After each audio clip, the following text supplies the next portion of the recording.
Hello, welcome back to Furious Driving, and it's good news for fans of the W123, good news for fans of criticising me doing welding, bad news for me as I've got to do some welding.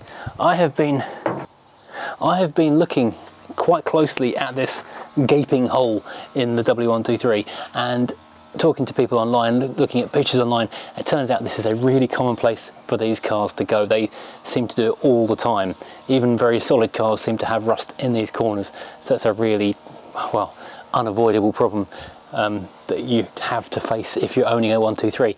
I'm more used to Rover P6s, and any rust in the bulkhead is basically game over in a P6. So right, because I've put a lot of effort into this car so far and I always wanted to see it run.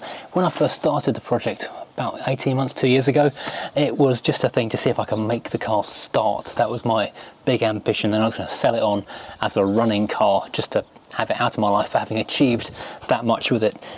Then that took a lot longer than I planned, and the whole thing became far more convoluted, and I became more invested in the car, if you like. So now here we are. I really didn't want to give up on it, and we're going to keep on going.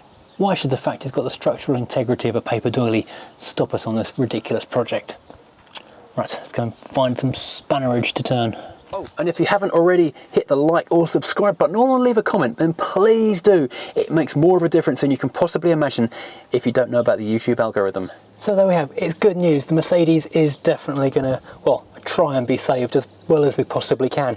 Now, talking to people online, talking to people in the comments, I know there's a lot more that needs to be done. First of all, as well as repairing that area we've got down there, I've got to take up all of this sound deadening, which is just horrific stuff. I've got to take out these seats to make sure there's nothing rotted underneath the chairs themselves, because everything underneath here could potentially be rotten. It looks solid from underneath, but that's no guarantee. People have suggested using dry ice. I'm not quite sure where you get dry ice from. I've looked online. I think Amazon probably do it. I don't know if you just buy it in a bucket and then spoon it on, and as it dries, hit it with a hammer or hit it with a chisel and the whole lot just explodes out. But I do like the option of it falling off the floor in big chunks rather than being glued on forever and me getting under my fingernails for life. So that's a big option. That's definitely something that's going to happen. Well, something like that's going to happen, but we are going to do our very best. I am fully aware that I'm expecting to find more rust and crust inside this car, because it's an old car that's been sat for a long time, and these W123s do rot way worse than I had first realised when I first got into this thing. When I know for a fact it's got this area down here needs doing, so potentially there is more rot in the sill, but the sill does feel pretty good. I know it's got bubbles of rust in the surface. This is only surface at the moment. It's got surface rust there.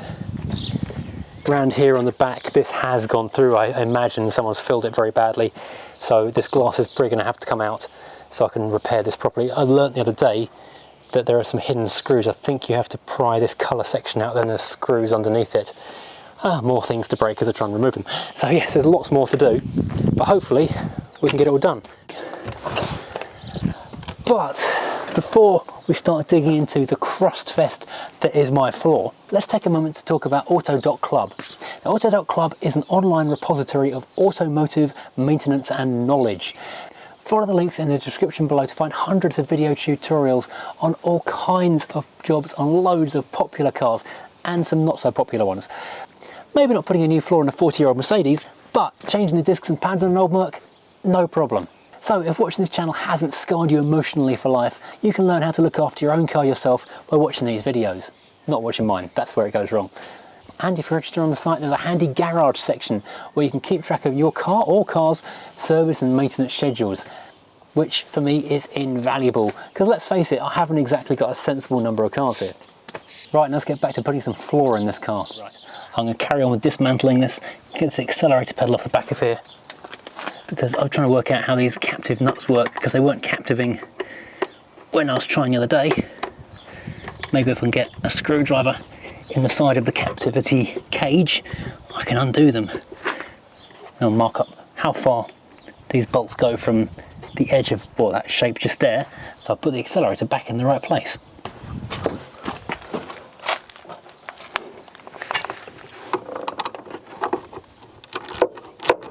That's not doing anything useful, is it?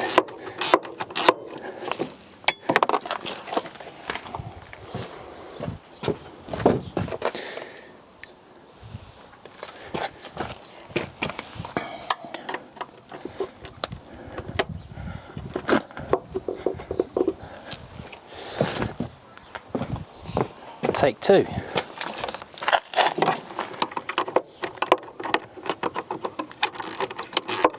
Again, fail.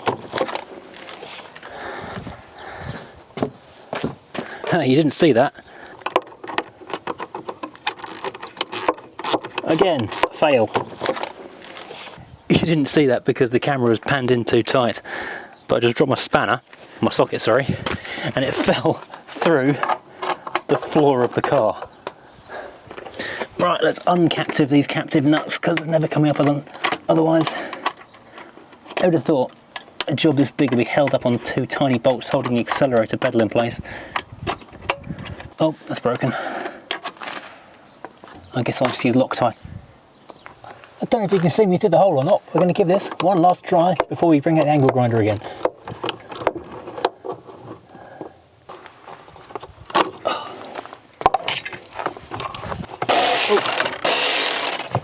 I'm lying on the automatic thing. Stop being under my shoulder. There's only so long I can waste on two tiny bolts that are in the way. It's time to get more serious with this thing.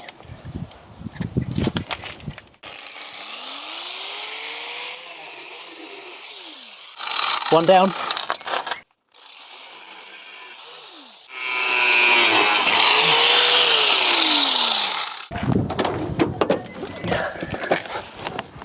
I was expecting that to come off a bit more dramatically than that.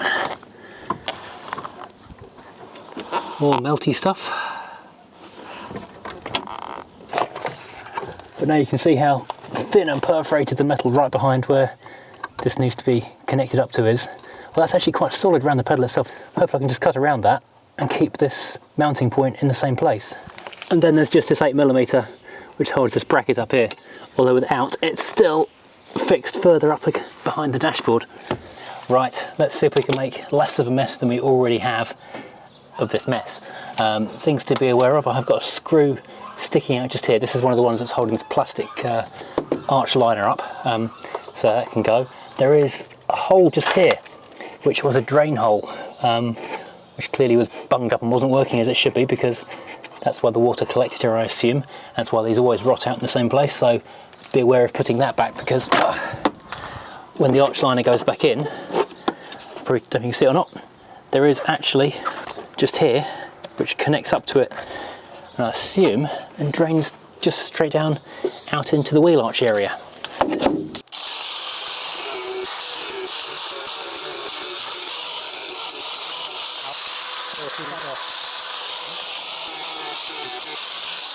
Right, just here I need to be very careful because the throttle pedal is still sat behind this. I'm actually going to find something to chock it away from the bulkhead with. Ow! I need a small cut-off disc or something. Right, I'm going to use the air saw instead. It's a bit tighter in these corners.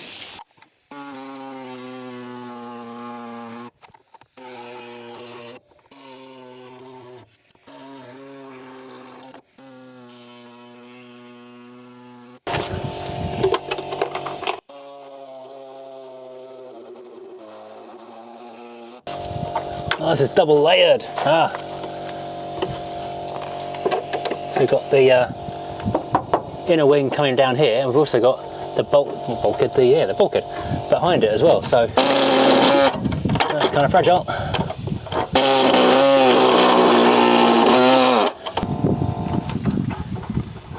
Yet more goopy stuff that needs to be removed because it will catch fire. Right, so that's a weirdly irregular shape, but it is all, well, as far as I can tell, back to solid metal, apart from just here where I can't get the blade in very quietly. I'm going to get the wire brush and the grinder on there and see what we need to find. Yeah, someone did say something about undoing this panel here. I'm not sure about that though. Okay, you just missed me doing a load of wire brushing all around here, all up in here, getting it back to some nice clean metal. Unfortunately, it got recording interrupted yet again. Incidentally, if you're interested in the behind the scenes of this channel, I did rent a Canon R6 and a couple of lenses for a week recently, and I've done a video about that on my other channel, Clickbait. It's a link to that channel down below. You can see what I think of that, and well, So I might be buying a new Canon R6 very shortly. Now luckily I didn't take that extra bracket behind the accelerator pedal off, because that can now clamp a bit of cardboard up here. However, this is a very complex shape, because as well as being all over the place in terms of the weird rusty shape I've had to cut, it's also three-dimensional in 4 dimensions. So here we go, cardboard clamped first of all by that bracket there, secondly by a ratchet wrench pushed against the brake pedal, and thirdly the magnetic parts tray pressed up against the floor, and I can with that make out roughly the shape I need. So I'm cutting this a little bit on the large side, because I've got a feeling I'm going to need to make a few adjustments after I've cut this shape out. I was right.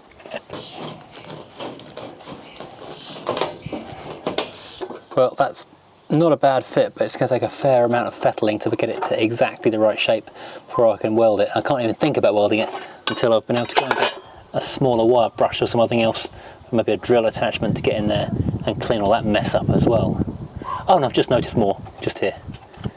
That's oops, something else which is going to need a little bit of attention. I found a drill. I'd forgotten I had these wire brush cup things looking in the back of a drawer. So the painted on under seal is so thick on there, just barely touching it.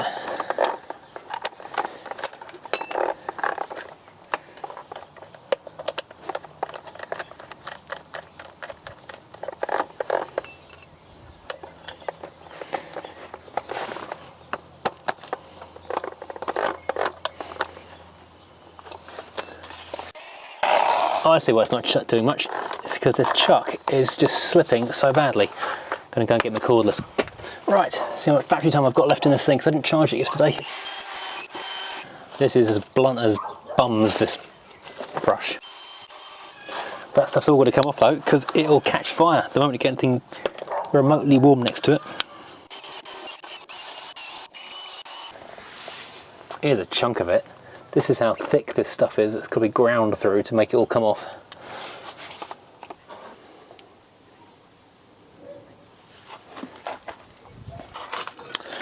Well, I was doing a reasonably good job of shaping this into the right shape, and trimming bits here and there and here and there and here and there. Then I've realised that I'd trimmed too much, so I've got gaps here in the top corner, gaps on this corner, gap on this corner, gap on this corner. I'd cut too much away, so had to go back and cut a new shape out and start all over again, which is not a lot of fun. Never mind, with my gloves gone.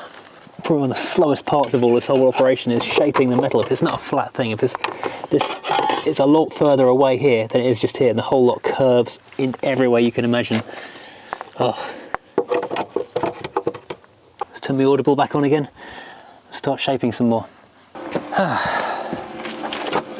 So I've been going a little while with the tack welding along here and up there as well, and on the inside, and it's holding the shape pretty well. Only 2 minor things that have gone wrong. First of all, when I first started, I had it held in place with a big magnet, which made the initial welds go and blew a couple of tiny little holes in there.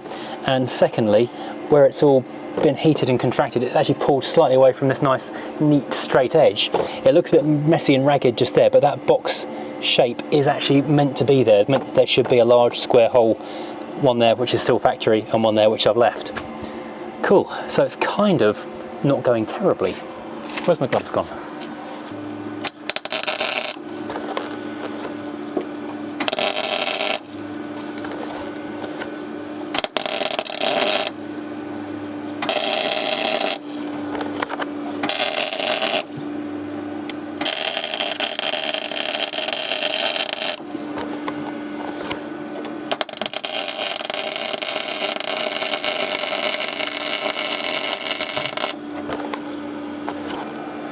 My neatest welds are always 4mm away from the edge of the actual bit of metal.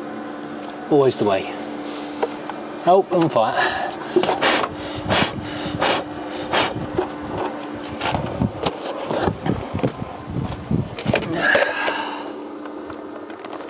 Oh, there is just so much under seal rust retardant, well not rust retardant, noise stuffy deadening thingamajig, that it's so hard not to set fire to this bloody car as you work around it.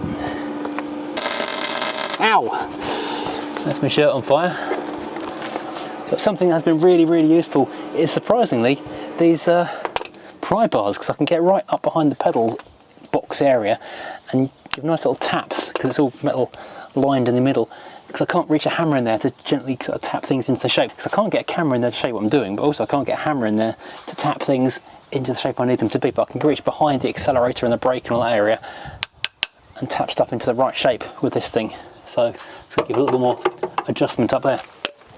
Well, that's pretty solid. I haven't done this edge bit just yet, and the car isn't on fire, which is always a major bonus after you've done some welding. It was briefly on fire for a second when I didn't notice a shard jumped. Let me just show you this. And there's actually a crevice down there behind this. This is the hand release for the foot parking brake. There's a little canyon down there, and I didn't notice it was just glowing redder and redder and yellow, and it was actually on fire down there, but managed to blow it out. So that was a little bit close. But anyway, it's suddenly got a bit bright, despite the fact it's quite late now. I'm not quite sure how this has happened, but I was happily welding away, and all of a sudden this just kinked out. I went a bit screwy. This is probably me done for the day, because it's already quite late in the evening, believe it or not, and this is going to take a little while to sort out. So I'm going to sign off for the moment and carry on in the morning. Well, all of that was filmed about 3 days ago, and it has been raining ever since, apart from one brief period when I went and did something other than welding. Yeah, that's the way planning well works, that or not. So what you've seen today is this car is definitely getting saved. I've not got through as much welding as I wanted to, because the weather has not been on my side at all. And there's one day when it was not raining, but my son was off school sick, so I didn't get a chance to do any welding that day either. However, we've got the main plate is now in place. I'll carry on with that corner off camera. I'll do that plate underneath the accelerator. I'll record it. I don't know if I'll put it into a video or if I'll just show you when it's done, just see how long it takes, because I mean that just one area, because I'm not a fast welder, it took me forever shaping and cutting and everything, getting that all going. So yeah, that's just time-consuming, slow business. I know people have variously said to me, I need to get a gazebo, I need to get a lean-to, I need to get a barn. Well, all three are options. I am on the waiting list for a barn or two. So hopefully one of those will come available before too long, and I'll have somewhere to store these cars out of the rain. Putting a lean-to across here, because it's actually quite a wide double space. There's been a global timber shortage, believe it or not. So I've not been able to get the bits of wood that I need to build a lean-to, incredibly. But I'm talking to builder neighbour, and so possibly we'll get something built next month in August, which will be really good.